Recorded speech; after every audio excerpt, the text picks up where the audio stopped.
Today I'm super excited to share this meal with y'all, especially because I am in a new location. I'm filming from Italy right now. So, as you know, they have the best tomatoes in the world, I believe. And these are some of them. So, these tomatoes right here actually were imported from Sicily, but they are super fresh and I got them in the market over here. And then these tomatoes are native to Italy and they're called Nasone de Cavallino because they look like a horse's nose or something like that. So in this meal, I am using all the vegetables you just saw there. I added some onion, some garlic. I usually sit down and peel all of my garlic at one time, so every time I cook, I don't have to spend 2 hours peeling garlic. That just makes my life easy. So next, I am using a box grater to grate up some zucchini. Zucchini is known to retain a lot of water, so as I'm adding it here, I know that it's going to be a veggie stock more than anything. I don't expect to chew or eat these actual pieces of of zucchini. That's why I actually grated them down like that. So it's going to become my water base. As you can see, these tomatoes are super soft and juicy, and they just have like a rich, fragrant taste to them. I'm just doing a rough chop on these tomatoes because honestly, I don't really care how they come out. I just know they're gonna taste good. And so I just put them in the pot all together like that. Nice, juicy, moist, just delicious. Okay, so I just mix up that onion, garlic, and zucchini and then add those tomatoes. And this is also going to add some moisture to that veggie broth that I'm actually going for. I want this to be a little bit juicy and then just have the veggies in there, just to have something on top of my carbs.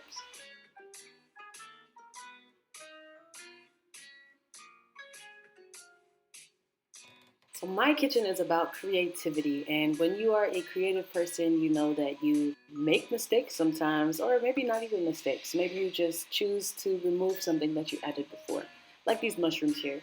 So I had these oyster mushrooms from the market. They look so amazing and fresh, and I wanted to add them. Then I changed my mind because of the way that they look. So I'm actually gonna add them to the meal later on. So I added those other tomatoes from Sicily and then just did a rough chop on some fresh basil, added that to the pot, added some bell peppers. I'm giving all my vegetables a little love tap just to press them down and make sure that they're condensed so that all those nice juices can vaporize and steam up all the veggies. And I was adding some dried oregano until the lights cut out all of a sudden, so I had to kind of regroup myself there. Okay, now I'm adding some rock sea salt, just a little bit to taste. And then I go in with some black pepper and then some crushed red pepper as well. I'm gonna close the pot and leave it there just as it is. No mixing, no nothing. And now I'm back to those fine pieces of mushroom. So I shredded them up to look like chicken or pork or something like that. And then I'm seasoning it with this semidianche. I think that's how you say it. And then I add some crushed black pepper as well. I'm mixing all of that up with my hands and just making sure that all those seasonings touch every single part of the oyster mushrooms. And once I think I've done a good job, I move on to the next step. I actually forgot to do this prior to cooking the rest of the food, but anyways, for my protein, I am using some lentils and a wild rice blend that I found at the supermarket. The lights turned off twice in this same cooking session, but it's all good. The stove is gas, so my meal was actually still cooking the whole time.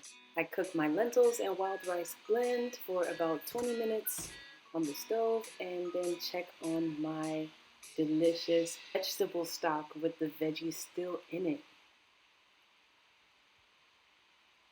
It's so juicy, so rich. I can smell the oregano. I can smell the garlic, the onions. Everything is just so potent and rich. And I can't wait to eat this. Now to my favorite part, plating the actual dish. So I put my lentils and wild rice on the plate and look at that. All those bell peppers are nice. And I cut them up long, so they're actually going to be slurpable. That's a new word, slurpable, yes. So I'm only working with one frying pan here. So after I put all of this delicious vegetable stock with the vegetables still in it on my plate, I am going to be cooking my mushrooms. I just add some olive oil and some extra onions that were just laying around on the table. Put those on my skillet and just toss them and turn them until they are a little bit brown. So I tasted them and I thought that they could actually do a little bit better with some balsamic vinaigrette on them. So I went ahead and added some balsamic vinegar and then tasted it, of course, to make sure my thoughts were correct. And they were. It is juicy, a little chewy. It's just so good and just the perfect balance for these zesty and spicy flavors that I have on the bottom. And that is my first vegan meal out here in Italy. For more vegan tips and tricks, follow me on my food page at Money Meals on Instagram. And to keep up with my journey traveling the world as a vegan athlete, follow me on my personal Instagram page at Nora Money. See you in the next video. Ciao.